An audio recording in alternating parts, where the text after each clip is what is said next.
How's it going, everybody? My name's Avid, and today we are going to do something a little different. If you remember a couple weeks ago, I posted a video on how to use the teleport command in Minecraft, and in that video, I showed how you could potentially do a cutscene using the teleport command. Well, I had a commenter who asked me if I could do a whole video on making cutscenes, and I love that idea. I'll be honest, it's something that I have never ever done in Minecraft, but I want to figure it out because I think we can do a really awesome job of it. So, in today's video, we are going to cover how to do cutscenes using command blocks in Minecraft. Let's get started. As with any good movie, a good cutscene is going to be set in a really cool place. So I figure what better place than to set a cutscene in this chapel here. And we're going to want a bunch of different camera angles, like up here in the choir section. And I'm thinking of having a camera angle from this direction to capture characters as they walk across the carpet, and maybe another camera that follows characters as they walk down the carpet. Oh boy, the more I think about this, the more I realize I have absolutely no idea what I'm doing when it comes to making movies or films, but you know what? I've watched enough of them, I'm sure we can figure it out. All right, so if you guys know me, you know I like to stay super organized, so we're going to have a command block room just 10 blocks below where we were just standing. And we're going to have a separate function to move the player to each of the, I think I'm gonna have 5 cameras, but it might be more.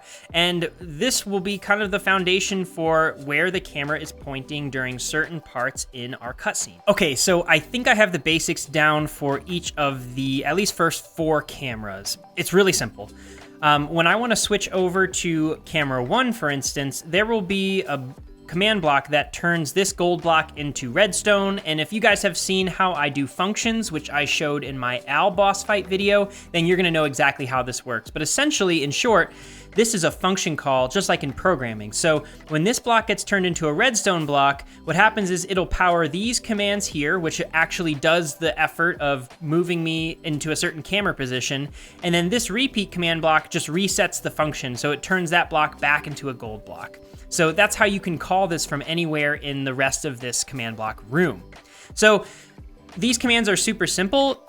Basically, the very first one is going to teleport all of the players with a particular tag. I'm in this area called Latrius, so that's why that's the name, and I am intending for more cutscenes here. So I'm gonna say in Latrius cutscene 1 is the tag that all the players will have, and I teleport them to a certain location, and I give them a certain direction, and I also have their head pointed in a certain angle. So when this command block is fired, I am pointed to this, and this is gonna be our first camera angle where we're gonna have to figure this out. It's gonna be interesting, but we're gonna pan while the characters are walking down this carpet for a little bit, and we're gonna follow them. And like I mentioned, I have 4 of the 5 camera angles done, so I wanna show you how I get the 5th camera angle, and I'll show you my process for it. So what I'm thinking is there's going to be a character that enters from the side over here, and I want the camera angle to be able to show that, but my characters are going to be talking somewhere around here. So what I'm thinking is I could have a camera angle right about here, and that should capture it. So how do we make this camera angle and translate that into command blocks? Well, we're basically going to capture the coordinate that we want to teleport the players to.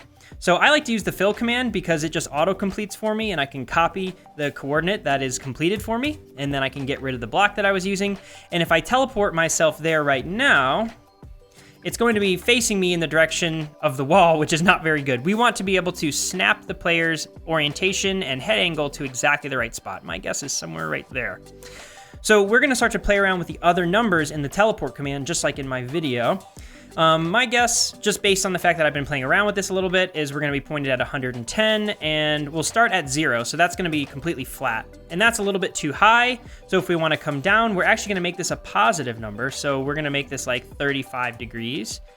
And we're getting there, and I think we wanna turn a little bit more, so we're gonna say like 130 degrees.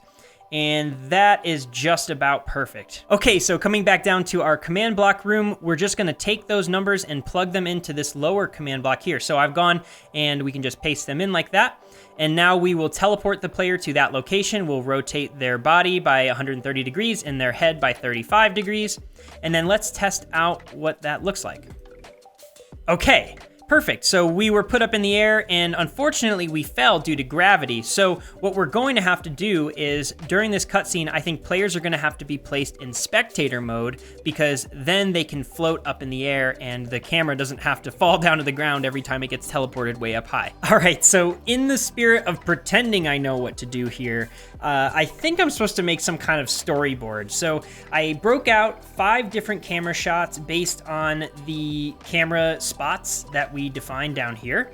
And these 5 shots are going to define our scene. So let's start with shot 1. Shot 1, we have character 1 and 2 enter from the main entrance, and I'm thinking they're going to be having a very serious conversation. And camera 1 is going to pan right at the entrance, and as the characters walk down the aisle, the camera is going to follow them kind of backwards, right? And the player is going to be in spectator mode, being pushed backwards while the characters are pushed forwards.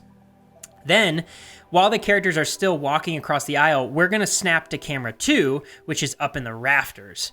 And I'll show you that. Then shot 3, there's going to be some kind of dramatic reveal. And when that reveal happens, we're going to switch over to camera 3, which is going to be a close-up of one of those characters who gets surprised. Shot 4 is where character 3 enters from the side and kind of moves the scene along, saying, hey, we have to hurry, we have to get going, and we'll be on camera 4. And then finally, exit all the characters in camera 5, and the scene is over. Okay, I'm sure we can figure this out, right? Yeah, we'll be fine. So the next thing we need to do is summon in our characters. And for that, I am going to use a tool called MC Stacker to generate my summon commands. If you're not using MC Stacker to do really complicated commands, then you are wasting a ton of time. Let me show you. So I should preface this with, I am not affiliated with MC Stacker. I did not write MC Stacker. I am just an extremely avid user of it. And so you can see here, there are a whole bunch of commands that you can plug in and make your life a lot easier. We're actually going to plug in the summon command here. And once you have everything dialed in, you can click the copy command up here in the top right-hand corner, and then we can head back to our world to paste it in. All right, we are back in our entrance here, and we are going to summon our first character right at the entrance of the door. So we're going to take that command that we just got from MC Stacker, paste that in, and then we are going to use a button to activate the command, and there he is. So this is our guy, his name's Idus, and he is going to be character number 1. All right, now that we have our actors in place, let's see if we can get our first shot going. Back down in the command center here, I think I have the entire first shot done, so let's take a look at what that looks like. So the shot will start when this gold block gets turned into a redstone block. That is going to turn on these 2 commands. The first is going to summon actor 1, and the other is going to summon actor 2. And those just turn on those functions over there, so they change the gold blocks into redstone blocks to get those functions to run. The next command that's run is camera 1, which is going to navigate the player to the camera 1 position, and that turns on that function right there. We're gonna get into these blocks in a second, don't worry. We are then going to move the actors and the camera every game tick, and we're gonna move them pretty slowly. So this will have the actors walking down the aisle, and it'll have the player following the actors as the camera. Now, the next bunch of commands all look the same, and that's because they pretty much are. This is the speech. This is the dialogue that's going to be happening. So the first command is going to be a tell raw command, and it's going to tell all of the players in the cutscene. And the first text is going to be from Estra and say, "Oh, Idus, it truly has been a long time since I've seen you last. How sweet." And then Estra is also going to have a play sound command, so that way we, give the Estra a feeling of life by giving her a sound when she makes when she says these words. And we also make sure that the volume is high enough so that all the players who are in the area can hear the sound. So that is all of the text and speech and dialogue. The only other thing that I haven't mentioned here is this little extra command. So once the actors get to roughly right above me, it's like the center point of that cathedral, we want to detect that and then move on to shot 2. So that's where the camera is going to change. So we are going to end shot 1, which will turn the block back into gold right there. And then shot 2 is going to be activated. And obviously I haven't made the rest of it, but shot 2 is then going to be activated and the camera is going to be changed. All right, let's fire this thing up and let's see what it looks like. Perfect, the players are in position, the camera is looking good, we're moving backwards. Oh, this is looking so good. It's a little jittery, which I think is because I'm on a multiplayer server, and so the positioning isn't quite as accurate, so you get these kind of jitters, but overall, I think this looks amazing. I love how the cathedral is filling in around us. It really looks like a professional movie shot, and, this camera, wait. So, I think my camera is a little bit too close to be over the shoulder for these guys. I intended for it to actually be up in the eaves, so I'll figure out what went on there, but that's entirely what I was looking for. You know, we're following the camera, we're following these characters, and we are getting a sense of what is going on. It's kind of this great introduction. So let's move on to the next couple shots, and we'll then tie it all together. And the reason we had that issue was because we were ending shot 1 and starting shot 2 at exactly the same tick. And if you follow the flow here, we end shot 1, which sets that back to a gold block. Then there was 4 ticks of delay, and then another 4 ticks of delay, and then finally we would stop moving the player camera, which sets the position in a totally different place. And so what would happen is we would move them over to shot 2, which would put them in the right spot, but then this repeating command block was still running, which would then set them back to the shot 1 area, basically. So I had to add a decent amount of delay here and shorten up the delay between the camera 1 and move camera operations, and I think now it works really nicely. So we'll be right back when I can create a bunch of the other shots and we can put this all together, because the other shots are basically going to work exactly the same way. They'll probably be even a little less complicated since we're not moving. So let's go give it a shot. Oh no. What did I do? There are so many commands here. Oh my gosh. I think I overdid it again. But I have to say, this turned out amazing. Just wait till you see it. Before I go into the entire thing, I just want to show you guys some minor changes that I made. Obviously, all the functions we had on the far wall are gone. I had to move some of them up top to this second layer. So that is just one thing to keep in mind. The next thing is I kept the first section entirely the same, so there isn't anything different there. Then we have the second shot, which looks a lot like the first. It's a little shorter, but I did have to move the camera command to a repeating command block that is just continuously running. When I had it as a function, you could only call it once, and if players were in spectator mode, they could move freely around, and that's not at all what I wanted. I wanted to fix them in a certain position. So that's shot 2, shot 3 is pretty similar, and shot 4 looks about the same. Really, all of these are the same for the most part. You move the camera with a repeating command block, then you have some kind of text, and then you have a sound that goes with that text to tie everything together. And then I have a couple of commands in there that move the characters, and you'll see all that stuff. The last thing to note, I had to move shot 5 all the way up here, and it ends with a really cool teleportation kind of animation, which you'll see. And then I also have a start and end command block. So this is really common whenever I make a command block room, is I have a block that is going to start this entire thing. So the start command actually is going to create some thunder outside. It's going to tag the players to tell all of the other command blocks that the players are currently in the cutscene. And we give the players a very specific tag called in Latrius Cutscene 1. Then we set all the players to spectator with that tag. That turns them effectively into cameras. Then we move them over to shot 1. That actually turns shot 1 on down there.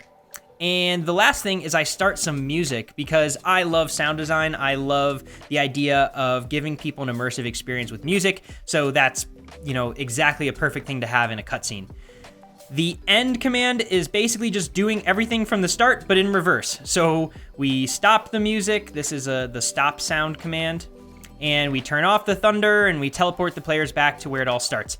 So I'm going to show you how this cutscene starts, because I think it's also a really cool idea. So let's go up top and take a look at that. And we are all about the details, so I'm going to show you what I think is the really cool way to start this cutscene.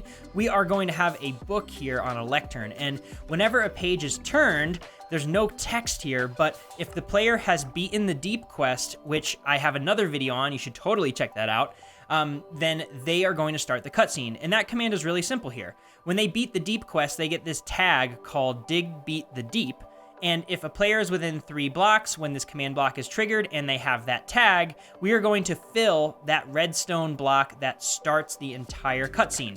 So I'm gonna cover this up with some redstone, and let's try this out. I'm gonna put myself in survival so I really feel like one of the players, and here we go. Oh, Idis, it truly has been a long time since I've seen you. It has been long. We've been busy. Indeed. The return of Olm has brought great suffering to this world. Which is why we must stop him, and why our society exists in the first place. So then you must know why we are being summoned after all these years. There's a new recruit? Well, yes. But you aren't aware of who the candidate is? No. What do you think? No, that I don't. How do I put this? It's your son, Cassius. I should have known this would happen. First my boy Latrius, and now Cassius. I'm so sorry you had to hear this from me. And I'm sorry to say there's more. What more could there be? Your son. He's been corrupt. Who's there? What? Don't you recognize an old friend? Usim! Usim! Well, what are you waiting for? Let's get this show on the road. Yes, I suppose we should go. Right, let's talk more when we get to Vilethorn. I didn't know if I was gonna voice that, but I decided in the last minute to just do it, and if that was great, yay. If it was not great, I'm sorry for embarrassing myself. If you liked this content and you want to see more of it in the future, please hit the like button, and if you really feel like it, please subscribe. I absolutely love making videos like this, and I really appreciate all the ideas. This idea came from a commenter, so if you want to see something else in the future, leave a comment, and I'd love to try out your idea. See you next time. Bye-bye.